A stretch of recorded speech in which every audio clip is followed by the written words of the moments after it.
Hemos estudiado varios elementos del orden de salvación, el ordo salutis, y la mayoría de estos elementos han sido monérgicos, aunque no todos. Y al principio vimos que algunos son monérgicos, en sentido de que Dios hace todo, y otros son sinérgicos, y ahí Dios inicia, Dios hace la obra, pero hay participación activa de nuestra parte.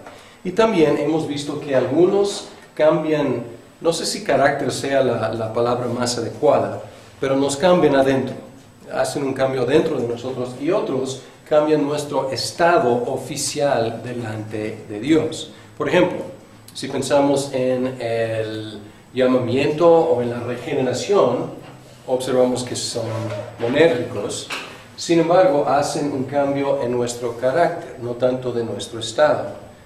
Por el otro lado son justificación y santificación, que son monérgicas.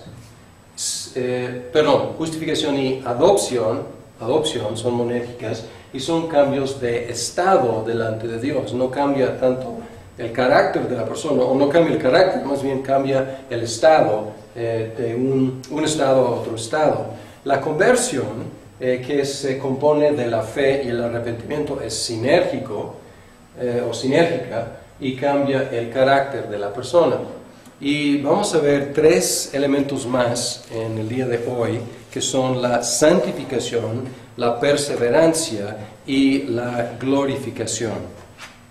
Y la glorificación, el último elemento, Berkov no lo trata en la neumatología, lo trata en la escatología. Y de alguna forma pertenece a los dos temas. Aquí vamos a tocarlo ligeramente. Entonces, si pensamos en la santificación, es sinérgica porque hay cooperación y es un cambio de carácter. Igual la perseverancia es sinérgica y es cambio de carácter. Realmente los dos que estudiamos hasta ahora, que son del estado, son justificación y adopción. Pero cuando pensamos en glorificación, es monérgica y parece que es un cambio de carácter y de estado delante de Dios. Entonces, bien, esto es como para tratar de ver los diferentes elementos desde estas perspectivas.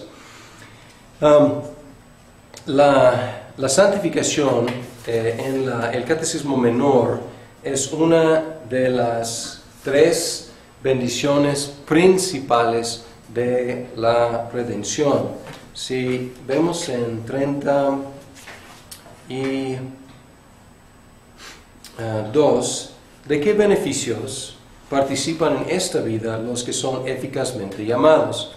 Los que son eficazmente llamados participan en esta vida de la justificación, de la adopción y de la santificación, y de los varios beneficios que en esta vida acompañan a estos o se derivan de ellas. Pues aquí son las tres, para Westminster, los tres principales beneficios: justificación, adopción y santificación. Y aquí los otros dos son bendiciones instantáneas: justificación una vez para siempre, adopción una vez para siempre. Mientras que la santificación es diferente, es una obra prolongada. Los otros dos transforman el estado delante de Dios, mientras la santificación transforma el carácter del creyente. El enfoque de la justificación es la muerte de Cristo por nosotros, mientras que el enfoque de la santificación es nuestra participación en la muerte de Cristo. Entonces, podemos ver en Gálatas 2:20, un texto bien conocido, estos dos énfasis que dice: he sido crucificado con Cristo, y ya no vivo yo, sino que Cristo vive en mí. Lo que ahora vivo en el cuerpo, lo vivo por la fe en el Hijo de Dios, quien me amó y dio su vida por mí. Y aquí en un solo versículo las dos preposiciones, con y por,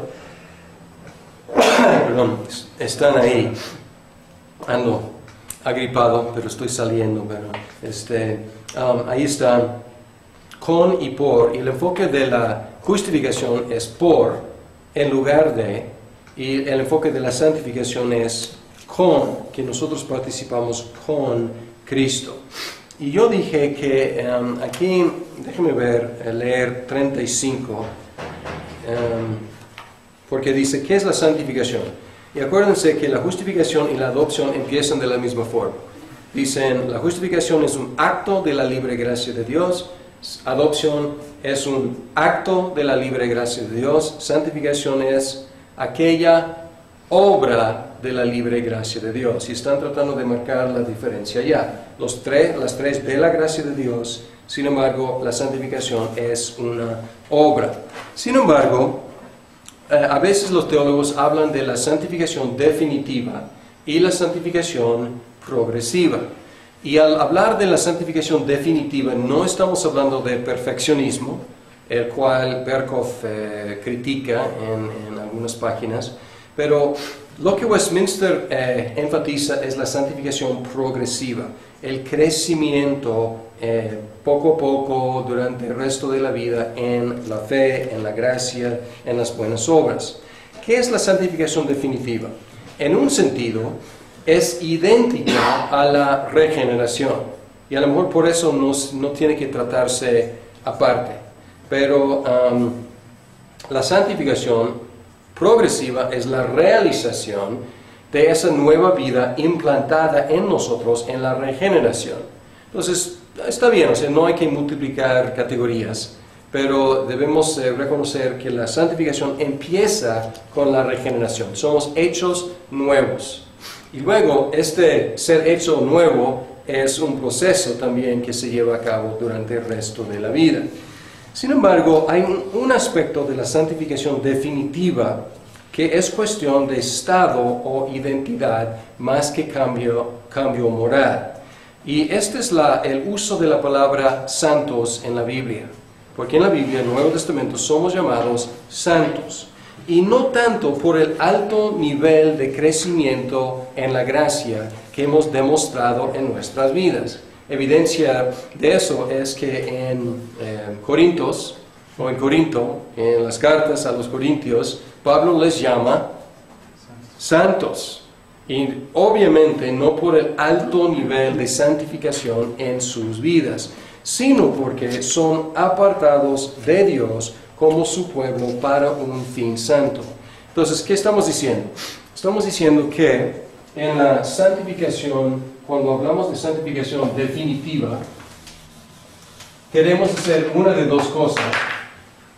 Una cosa es la regeneración, entonces definitiva, en un sentido moral es la regeneración, la misma cosa. En el otro sentido es ser apartados por Dios. Entonces, en estos dos sentidos es algo que pasa una vez para siempre. La nueva vida implantada en nosotros y apartados definitivamente para Dios. Y esto es más cambio de interior y esto es cambio de estado, que somos ahora, somos los santos de Dios. Bien, la explicación de la santificación en Romanos 6 es un texto muy importante para la santificación. Y aquí el contexto es el argumento que Pablo hace a favor de la justificación en los 5 primeros capítulos de Romanos. Y él llega a un clímax, a una conclusión, diciendo en el versículo 20 de capítulo 5, dice, pero ahí donde abundó el pecado, sobreabundó la gracia. Entonces alguien empieza a calcular en su mente. Queremos que sobreabunde la gracia, ¿no es cierto? ¿De acuerdo? ¿Qué hacemos? Pecamos. O sea, es obvio.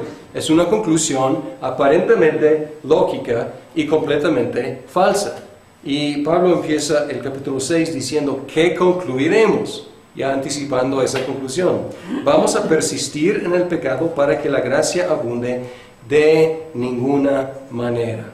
Y así hace la transición de su argumento a favor de la justificación a hablar de la santificación, diciendo que las dos tienen que andar de la mano siempre. Y la respuesta que Pablo da no es una respuesta moralista, ni mucho menos legalista.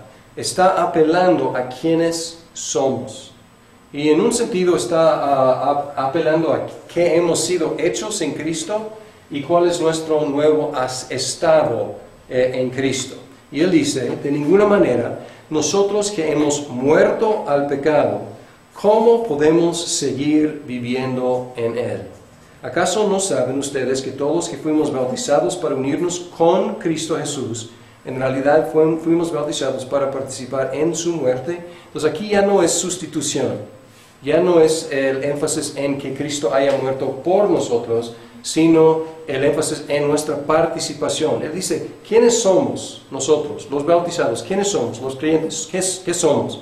Somos los que hemos participado en la muerte de Cristo. Hemos sido unidos con Cristo en su muerte y hemos sido unidos con Cristo en su resurrección. Y aquí dice, voy a seguir leyendo, dice que fuimos bautizados para unirnos con Cristo, en realidad fuimos bautizados para participar en su muerte. Por tanto, mediante el bautismo fuimos sepultados con Él en su muerte, a fin de que así como Cristo resucitó por el poder del Padre, también nosotros llevemos una vida nueva. Muertos con Cristo, resucitados con Cristo. Y así va, el argumento sigue ahí, y hay mucho énfasis en con. Versículo 5, unidos con Él en su muerte, unidos con Él en su resurrección. Versículo 6, con Él para que nuestro cuerpo pecaminoso perdiera su poder. Versículo 8, si hemos muerto con Cristo, confiamos que también viviremos con Él. Y el resultado de esta muerte con Cristo es lo que Berkhof llama la mortificación del pecado. El resultado es que ya no estamos bajo el dominio del pecado. En el versículo 6 dice, sabemos que nuestra vieja naturaleza fue crucificada con Él para que nuestro cuerpo pecaminoso perdiera su poder, de modo que ya no siguiéramos siendo esclavos del pecado, porque el que muere queda liberado del pecado. La idea aquí, la imagen es un esclavo. ¿Qué esperanza fuera de la emancipación? ¿Qué esperanza tiene un esclavo de ser liberado de su amo? La muerte. O sea, es su salida, la muerte. A menos que haya una ley o, pues no sé, una guerra o se escape, pero, o sea, es esclavo para la vida hasta que muera. Y luego su ex amo puede hacer lo que quiera, pero ya no tiene dominio sobre él. Puede gritarle, puede golpearle, puede hacer lo que quiera, pero ya no tiene que obedecer su ex amo. ¿Por qué? Porque ya murió con respecto a su ex amo. Y para seguir con la ilustración, resucita para un nuevo amo. Ya está con obligación, con responsabilidad con el nuevo amo, que aquí es Dios o es la justicia. Y aquí el versículo 14 dice, así que el pecado ya no tendrá dominio sobre ustedes, porque ya no están bajo la ley, sino bajo la gracia. Y aquí hay tres verbos que debemos señalar, porque parece que hay es santificación por fe, y no es santificación, no es justificación por fe y santificación por obras, aunque nosotros cooperamos. Pero aquí hay declaraciones de fe, y hay tres verbos que hacen patente que es por fe. Si ven en el versículo 3, dice, ¿acaso no saben ustedes que todos fuimos bautizados para unirnos con Cristo? En realidad fuimos bautizados para participar en su muerte. Entonces, primero apela a lo que sabemos, y dimos que es un aspecto de la fe, el conocimiento, la noticia. Entonces aquí no saben. Y luego, en el versículo 11, utiliza otro verbo, dice, considérense. Y aquí es un mandato, es un imperativo. Considérense muertos al pecado, pero vivos para Dios en Cristo Jesús. Y otra vez es una declaración de fe, o un acto de fe. Es lo que yo sé que yo fui bautizado, yo tengo fe, fui bautizado con Cristo, resucitado con Cristo, es algo que sé. Ahora, Pablo dice, considérense, porque a veces no me siento muy muerto al pecado. Todavía ese examo, como tengo algo en mí que quiere, por los hábitos o lo que sea, algo en mí que quiere seguir obedeciéndole. Pero Pablo dice, considérense, cuéntense muertos para el examen y vivos para el Señor. Y luego un acto muy práctico dice, preséntense o en esta versión, ofrézcanse. Versículo 13, no ofrezcan los miembros de su cuerpo al pecado como instrumentos de injusticia, al contrario, ofrézcanse más bien a Dios como quienes han vuelto de la muerte a la vida, presentando los miembros de su cuerpo como instrumentos de justicia. Es muy práctico. ¿A qué me presento mis manos? ¿A qué me presento mis ojos? ¿A qué me presento mi boca? ¿A qué presento mis pies? Entonces está diciendo, ya no presentar esas partes al pecado, sino presentar esas partes para justicia. Entonces es muy práctico y obviamente es muy participativo, es sinérgico, es algo que tenemos que hacer, pero ¿basado en qué? En lo que creemos. Si creemos que estamos muertos con Cristo, vivos para Cristo, pues podemos tomar ese paso de fe. Y Murray, no tengo aquí la cita, pero Murray habla de, es una lucha, obviamente. Nosotros los creyentes seguimos siendo pecadores, a pesar de estar con todos estos beneficios, y a veces la lucha es muy fuerte entre el obedecer el examo y obedecer el nuevo amo. Y a veces a lo mejor esto nos suena como pues pasado, porque dice que estamos muertos, ya no tiene dominio sobre nosotros. Y Murray en su libro que hemos mencionado de la redención consumada y aplicada, habla de que sí es cierto, pero hay una gran diferencia entre vivir en el pecado y tener el pecado sobreviviendo en ti. Y es la expresión que Pablo utiliza, que el pecado sigue viviendo en nosotros. Como algo extraño, algo fuera de lugar, pero sigue sobreviviendo en nosotros un tantito más. Pero es otra cosa vivir en el pecado, vivir bajo el dominio del pecado. Y hemos sido liberados de ese dominio. Y aquí tenemos que ver la santificación, la verdad, la santificación es una doctrina difícil porque es fácil caer en extremos o caer en errores. Un extremo podríamos llamar el quietismo o el pasivismo, como sin esfuerzo propio. Y hay tendencias cristianas que enfatizan, Dios se encarga de todo, yo no tengo que hacer nada. Y por el otro extremo hay activismo, en el cual nos olvidamos de que es Dios que hace la obra en nosotros. Y tenemos que confiar en su obra y participar con la obra de santificación. Hay en Filipenses un balance, un equilibrio, en Filipenses 2, 12 y 13, que es bueno guardar en mente. Ni estar ahí con los brazos cruzados, ni estar ansiosos por santificarnos a nosotros mismos.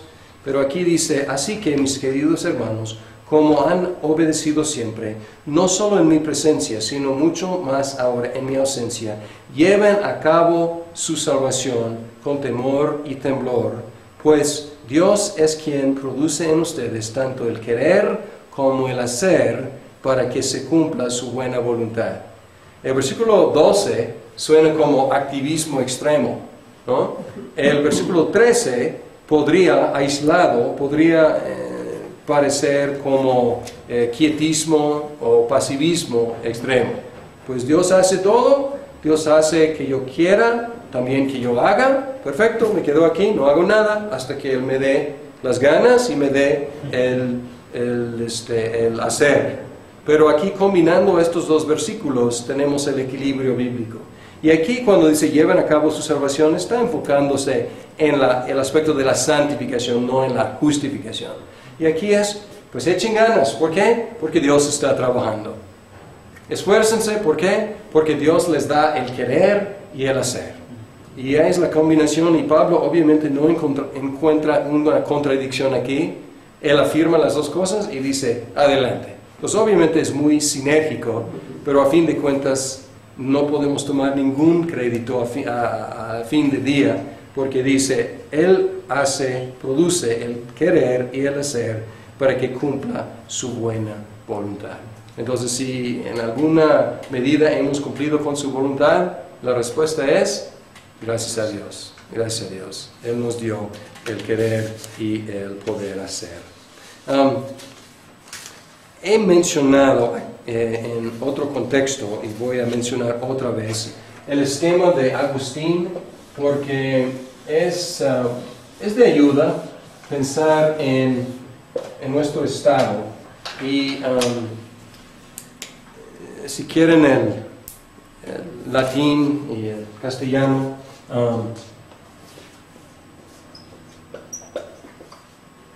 ¿cómo es, no? Ajá. Doble, no, sí, doble C. Ok, y luego tenemos, ¿dónde está?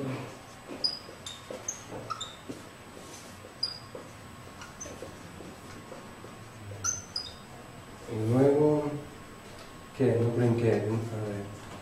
Ah, brinqué, perdón, el primero,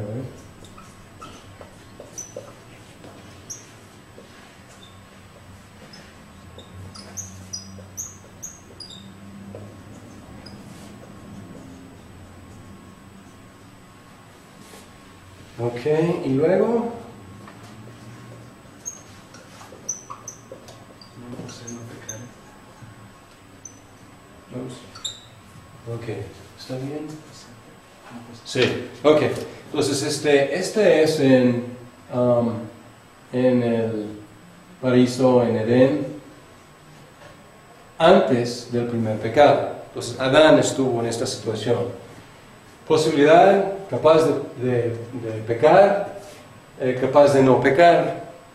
Para Adán pues él tenía la posibilidad de las dos cosas. Y luego aquí en el estado de pecado,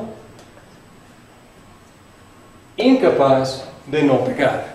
Y este es el estado de esclavitud al pecado. Y luego en la gracia, capaz de no pecar. Ya no tenemos que pecar como antes teníamos que pecar. Y aquí en la gloria, incapaz de pecar. ¿Y cuál es en la salvación, la santificación definitiva, podemos decir, es el cambio de este estado a este estado? Y luego la glorificación es el cambio de este estado de gracia a este estado de gloria. Entonces, pues para mí es útil para pensar en los 4 estados históricos del ser humano. Estas palabras de Agustín. Bien, esta es la santificación y estamos en un sentido, la conocemos muy bien porque es pan diario, es nuestra experiencia diaria de estar creciendo y muchas veces no podemos detectar crecimiento de un día a otro ni de una semana a otra, pero si su experiencia es como la mía y pues muchos otros, pues viendo hacia atrás, viendo hace un año, viendo hacia 3 años, hace 3 años, hace 10 o 20 años, podemos ver que Dios sí está obrando en nosotros para cumplir con su voluntad. Ahora la perseverancia. La perseverancia no es, o más bien debo afirmar, es contemporánea con la santificación. Y en un sentido es lo mismo, pero la perspectiva de la perseverancia es la conclusión del proceso y el proceso del proceso. O sea, a dónde vamos a llegar, a fin de cuentas, y cómo vamos a llegar ahí. En la Confesión, capítulo 17, habla de la perseverancia. Y esta expresión, la perseverancia de los santos, es una expresión cuidadosamente diseñada. Aquí en el capítulo 17 dice, a quienes Dios ha aceptado en su amado y que han sido llamados eficazmente y santificados por su Espíritu, no pueden caer ni total ni definitivamente del estado de gracia, sino que ciertamente han de perseverar hasta el fin y serán salvos eternamente. Entonces es contemporánea con la santificación, pero la idea es si vamos a llegar o no vamos a llegar, porque hay cristianos que creen que uno puede caer de la gracia y perder su salvación. Y en la perseverancia de los santos está cuidadosamente diseñada para mantener un balance bíblico entre dos errores comunes. Por un lado, los cristianos que ya mencioné, acabo de mencionar, que afirman que es posible que un cristiano caiga definitivamente de la gracia y pierda su salvación y se condene. Y por el otro lado, hay quienes afirman que todos los que profesan la fe cristiana serán salvos, no importando cómo vivan. Entonces aquí hay dos extremos. Uno, pues cuídate porque puedes perder tu salvación. Y el otro es, pues ya aceptaste a Cristo como tu Salvador, ya estás bien. Pues mataste a 20 personas, eres adúltero, eres ladrón, etcétera, etcétera. Pero no, aceptaste a Cristo, no tienes que preocuparte. Entonces, los dos son extremos. La doctrina reformada afirma que todos los verdaderos creyentes perseverarán hasta el fin en la fe y en las buenas obras, y así serán salvos. Los santos, ¿qué son? Los que perseveran en la fe. Entonces, aquí descarta un extremo, descarta extremo del que dice, no importa cómo vives, sí importa. Tienes que perseverar en la fe para ser salvo. Es lo que Cristo dijo en Mateo 24:13. Dice, el que persevere hasta el fin será salvo.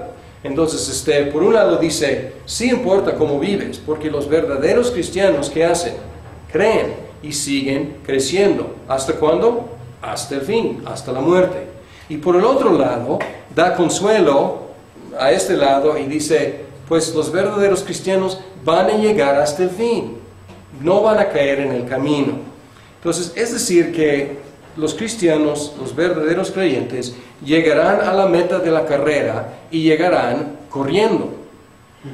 Porque aquí simplemente dice, corre a ver si llegas. Y aquí dice, llegarás. ¿Y cómo? Pues llegarás. O sea, ya compraste el boleto para entrar en la carrera y llegarás. Y la perseverancia de los santos dice, llegarás corriendo. Y por eso es perseverancia.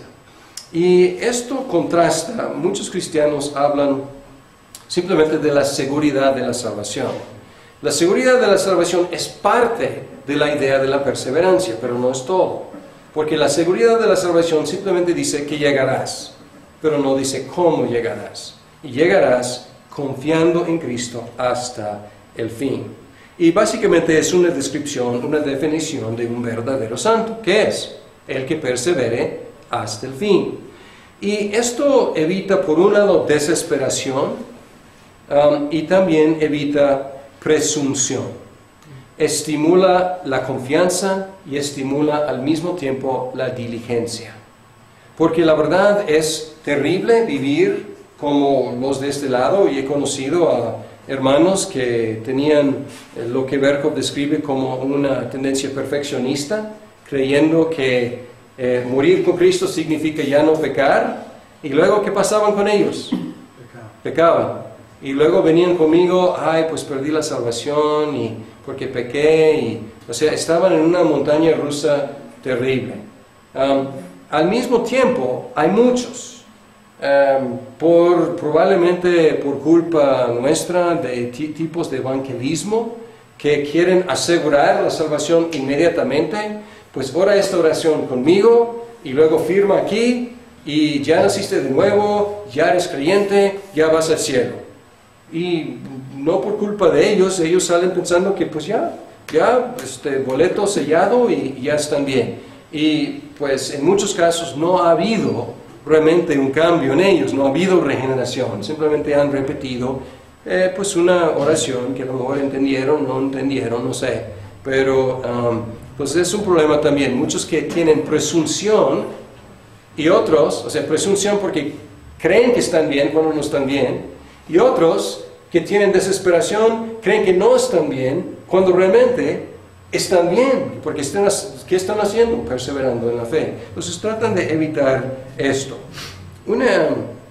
Esta expresión es la perseverancia de los santos, es capaz de abarcar la información bíblica, las promesas bíblicas, crees en Jesucristo y serás salvo.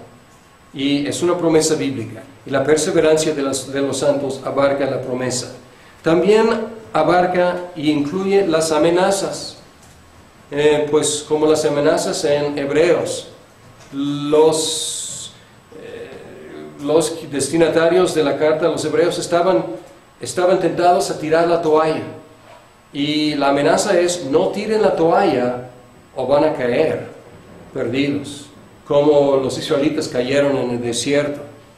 Y pues la perseverancia de los santos incluye este tipo de amenaza o de advertencia, podemos decir.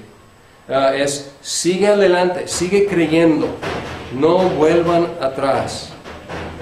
Porque los que llegan al fin son los verdaderos creyentes. También puede abarcar los estímulos. Porque si es aquí, pues hay mucho estímulo en la Biblia, como en Hebreos, en otras partes. Sigan adelante. Acabamos de leer en Filipenses. Ocúpense de su salvación. Es un estímulo, es un ánimo. Pues si simplemente tengo que repetir una oración y ya, pues los estímulos no tienen ningún sentido. Entonces, pues incluye también los estímulos. Y también hay ejemplos de apostasía en la Biblia. Podemos pensar en Judas, que pues un apóstol, y luego obviamente traicionó a Cristo. Entonces, ¿cómo podemos explicar esto? Realmente esta postura aquí no puede explicar. Una vez salvo, siempre salvo. Judas, salvo, pues haciendo milagros, predicando el Evangelio, siempre salvo. Pero la Biblia dice que no, lo llama hijo de perdición. A lo mejor la postura de que puedes perder tu salvación puede explicar las apostasías, pero no puede explicar las promesas. Pero perseverancia de los santos sí puede. El caso de Judas, el caso de otros apóstatas, ¿cuál es? No perseveraron hasta el fin. ¿Y qué significa de ellos? Realmente no eran, nunca habían sido verdaderos santos. Porque ¿qué hacen los santos? Perseveran hasta el fin. Entonces, la perseverancia de los santos es al mismo tiempo la preservación de Dios. Si ven en Filipenses 1, 4 al 7, y de hecho esta expresión viene de Dort, del sínodo de Dort y los famosos 5 puntos de calvinismo. Los arminianos hasta la fecha están divididos en cuanto a eso. Pero algunos arminianos afirmaban que sí, uno podría perder la salvación. Otros dicen que no. Pero ahí en Dort hablaban no solamente de una vez salvo, siempre salvo, seguridad de la salvación, pero tampoco decían que uno puede caer de la gracia. Decían no, pero de los santos perseveran hasta el fin. ¿Y por qué? Porque Dios los preserva. Entonces, a fin de cuentas, si uno llega hasta el fin confiando en Cristo, ¿cuál es la respuesta? Gracias a Dios, gracias a Dios. Y aquí Pablo dice en Filipenses 1, 4 a 7, dice 3, dice: doy gracias a mi Dios cada vez que me acuerdo de ustedes. En todas mis oraciones por todos ustedes siempre oro con alegría, porque han participado en el Evangelio desde el primer día hasta ahora. Estoy convencido de esto: el que comenzó tan buena obra en ustedes la irá perfeccionando hasta el día de Cristo Jesús. Es justo que yo piense así de todos ustedes, porque los llevo en el corazón, pues ya sea que me encuentre preso o defendiendo y confirmando el Evangelio, todos ustedes participan conmigo de la gracia que Dios me ha dado. Pues aquí vemos el equilibrio. Está diciendo: Dios los va a llevar hasta el fin. Él dice, el que comenzó tan buena obra en ustedes, la irá perfeccionando hasta el día de Cristo Jesús. Pero a veces quitamos de su contexto, como si aplicara a todos. Pablo lo aplica a los filipenses. ¿Por qué? Porque ¿qué hacían? Perseveraban en la fe. Él vio que ellos seguían creyendo, seguían creciendo, seguían trabajando, y él dijo, es evidencia. Obviamente ustedes están en el camino de la perseverancia y Dios los va a perfeccionar hasta el fin. Entonces así, santificación, perseverancia, contemporáneas, con un enfoque, la santificación, el enfoque en el crecimiento, en la fe, en la gracia, en las buenas obras, y la perseverancia, el enfoque en la constancia de seguir adelante hasta el fin y así ser salvos. La glorificación es este último brinco desde este estado al estado final. Ni Westminster ni Berkhoff incluyen este beneficio en el Ordo Salutis, pero si estamos regresando a nuestro bosquejo básico en Romanos 8:30, ahí está. Entonces nuestro bosquejo básico, si se acuerdan, a los que predestinó también los llamó, a los que llamó también los justificó, a los que justificó también los glorificó. Entonces ahí hemos estado construyendo sobre esta cadena, agregando otros eslabones en la cadena. Y aquí es la conclusión. Sin embargo, vamos a tocar otra vez en la escatología, entonces no vamos a dedicar mucho tiempo ahora. Vale la pena reconocer su relación con otros elementos, porque según Romanos 8:29, la glorificación es la meta de la predestinación. Dice, porque a los que Dios conoció de antemano también los predestinó a ser transformados según la imagen de su Hijo, para que Él sea primogénito entre muchos hermanos. Entonces, la meta de la predestinación es la glorificación.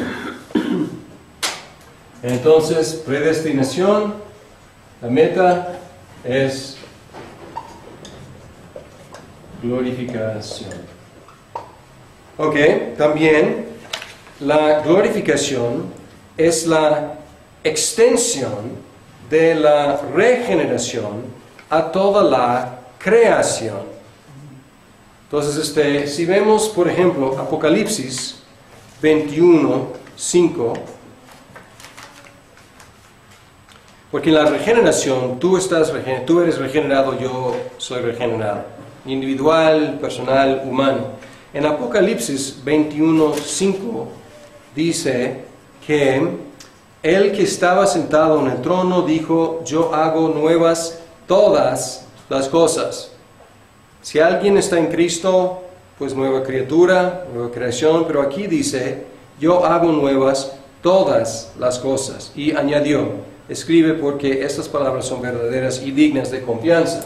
Entonces la regeneración, este concepto se amplifica. Ya la glorificación es ¿qué? Regeneración cósmica.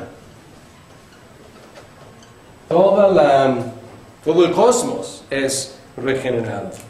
Ahora la justificación. La justificación, ya somos justificados, pero todavía hay un día de juicio. Y vamos a estudiar eso en la escatología personal. Pero la justificación, uno podría decir, pues, ¿para qué un día de juicio? Ya hemos sido declarados justos delante de Dios. Pero en el día de juicio, en el día de la glorificación, es la justificación, podemos decir,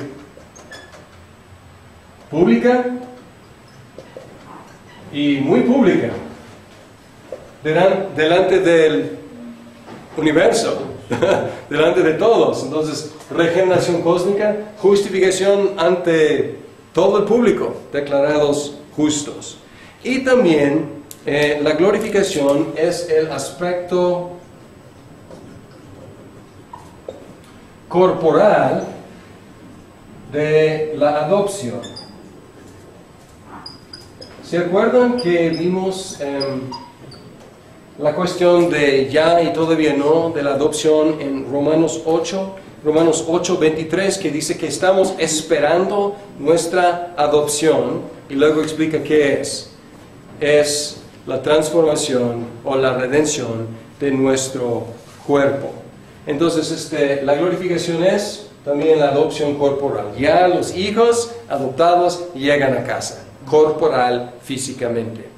Y también es la conclusión del proceso de la santificación. Porque pues ya seremos non posse peccare, incapaces de pecar, ya completamente santificados. Y hay buenos argumentos a favor de la idea de que la santificación es completa en el momento de la muerte. Sin embargo, hay un aspecto corporal, podemos decir corporativo, eclesiástico de la santificación. Porque si mi santificación termina como muero, pues Cristo llega después, en la glorificación es cuando Cristo llega. Entonces, es la santificación de la iglesia, la santificación completa.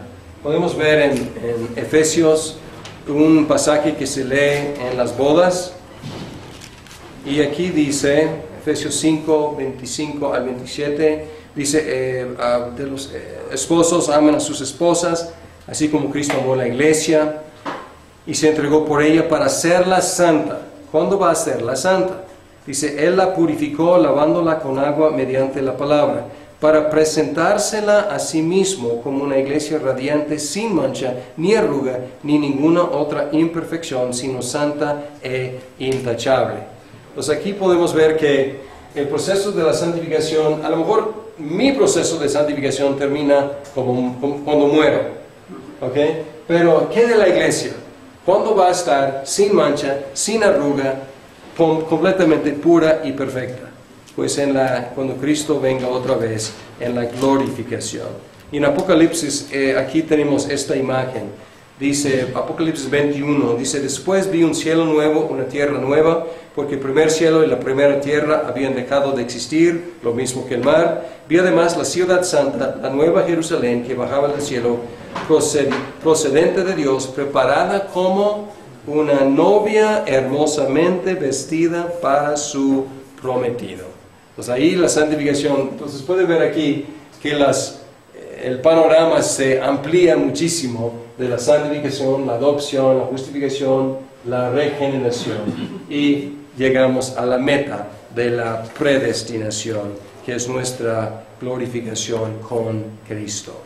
Y así terminamos nuestro repaso del Ordo Salutis, de la neumatología, de la aplicación que el Espíritu Santo hace de la redención comprada por Cristo. Ahora nos toca dirigirnos a la pregunta de la esfera, del lugar, podemos decir, en la cual esta redención normalmente se lleva a cabo. Y es la iglesia el tema de las próximas sesiones.